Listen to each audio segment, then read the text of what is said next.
Introducing the post-Holocaust art of Bob Barancik. Bob Barancik, founder of the Bala Creative Group, is an award-winning graphic artist, video producer, and educator. He earned an MA in art education from Stanford University and has done extensive graduate studies in creative art therapies. Through the Bala Creative Group, Bob provides workshops and consultation on confronting issues of bigotry and diversity through the arts. We spoke to Bob about some of his workshops. I understand that the biggest problem in American schools isn't curriculum. It's a lack of interpersonal skills and empathy. What I'm curious about is, how does your art in the post-Holocaust world deal with that? Well, Neil, I deal with images of persecution, of hope, of fear, alienation, those kinds of things that people can identify with on some level. I don't deal with images of the Holocaust per se. The things that I come up with are to generate reflection and dialogue. Mm-hmm. And what is it about your art that elicits these kind of conversations? Well, I believe what elicits these types of conversations is that they connect with people on some level. Mm-hmm. For instance, in my piece, Stranger and Friends, I graphically depict an individual, a human form, who has his or her friends close to the heart. We tend to keep people that are close to us deep inside of us. But there's also people, the other, the stranger, who's outside you, who you don't keep near your heart. And my point being is that the person that's outside you can also be very similar to the person that's inside you. So that we need to make an effort to make a connection to people that are different from us. Everyone can become a friend, or at least we can begin to understand their realities, their world. And it's so true that oftentimes younger folks, teenagers, even adults too for that matter, have trouble verbalizing, putting these sort of feelings and emotions into words. Exactly. But we start, or I start, with this inability to verbalize. I start from this silence, and I let things just be. We live in a society that's completely media saturated with commercial messages and sound bites, and these very subtle emotions and relationships get lost. They don't often have voices, and they certainly don't have loud voices. And that basically the arts can give these subtle emotions a mode of expression. And I think that's very important in our society, is that the more subtle things get explored. Basically, I'm able to give the people I work with, the students, the participants, a piece of charcoal, a paintbrush oozing with paint, crayons, magic markers, and then give them perhaps a small task or whatever, and stand back. And it's the standing back portion that's very important, that you don't try to force an agenda. You just let things happen, and some amazing things happen. So that leads me to my next question. What would a typical classroom structure be like? Ideally, my prints are exhibited in the classroom or the lobby of the building about a week or so before I come. And that the students or the people who are going to be in the workshop or presentation know that an artist is coming to work with them on issues of diversity, so that they've already begun to work with these kinds of images and processes before I come. When I actually show up in the classroom or wherever I'm presenting this, I individually and formally introduce each of the prints, and sometimes I come with videos that are built on the art. And I show them in a very direct way, this is what I've created. I then said, well, what does it mean to you?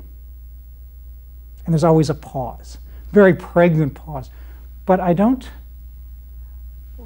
shy away from that silence. I just let it be there, and always somebody speaks up.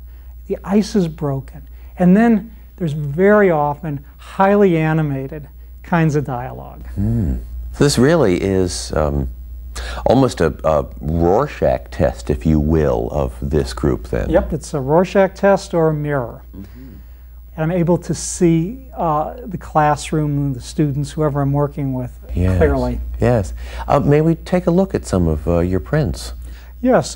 This piece here is called Seeking Shelter.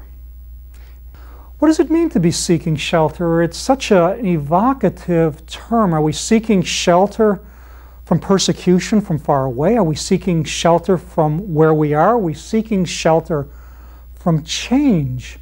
What does it mean to be seeking shelter? To want to be protected in what can be a very dangerous and harsh world. This next piece I title Against the Wall. Are these people who are against the wall, are they going to be shot? Are they against the wall because they can't get over it to escape? Neil, do you ever feel like you're against the wall, that you have no options? And the point I want to make is, when you're creative and in a creative flow or frame of mind, there's always options, no matter where you are. This piece here is one of my favorites. It's called Bird at Sunrise. And what you have here is a bluebird. And a bluebird is a traditional symbol in many cultures of hope. But this bluebird has black wings silhouetted against an orange flaming background. And what I'm talking about metaphorically here is that hope always exists in a world of conflict, of despair, of difficulty. But the important idea is that hope is the animating dynamic in people's lives. It gives people the strength, the image to work towards, to make the world and their lives a better place for themselves and for others. Mm-hmm. So once you've started these conversations, the students have looked at your prints and talked, what's the next step? I give the students a little task with some very interesting types of art materials. And I really stand back. But the interesting thing about the process is that it's a joint process. I put the kids into groups. It's not a solitary kind of thing. And the kids just, or it doesn't have to necessarily be kids, but whoever I'm working with, really just start to engage each other, engage the creative process. And what comes out can be very raw, or it can be highly finished. There's no way to predict that. But the important thing is the joint effort, the joint creativity, the give and take, the dialogue. Mm-hmm. Art has a way of bringing people together. Yeah, very much. Under the right circumstances, art very much can bring people closer. So what age group or groups is this geared for, Bob? Well, I've sort of alluded to it, but I basically work with 6th through 12th grade, but I've also worked with college students successfully and even adults. Each group takes this process and engages it on its own level of psychological development. And the important thing for teachers and the administrators to understand is that each group can develop a very important understanding of group process and group dynamics. Mm-hmm. And what does become clear in the process is the differences between people and the commonalities between people. Yes. One last question. Why do you refer to your work as the post-Holocaust art of Bob Barancik? Well, we live in a post-Holocaust world. But I think and believe that there are lessons that can be learned and gleaned and used from the tragic events that happened in Europe. I believe that we need to be concerned with prejudice, mindless hatred, persecution of others. I believe that we need to be concerned not only with the person who's persecuted, the victim. I believe we need to concern ourselves also with the persecutor, the bully. We need to encompass both groups. And I think the important thing in my work is that we're not debating an historical event. What we're doing is trying to find common ground now between people, to get people really to talk and to understand and appreciate each other's reality. Great. Thank you very much, Bob. For more information on these workshops, please contact Bob Barancik at the Bala Creative Group, 610-668-8871, or visit their website at artnothate.com.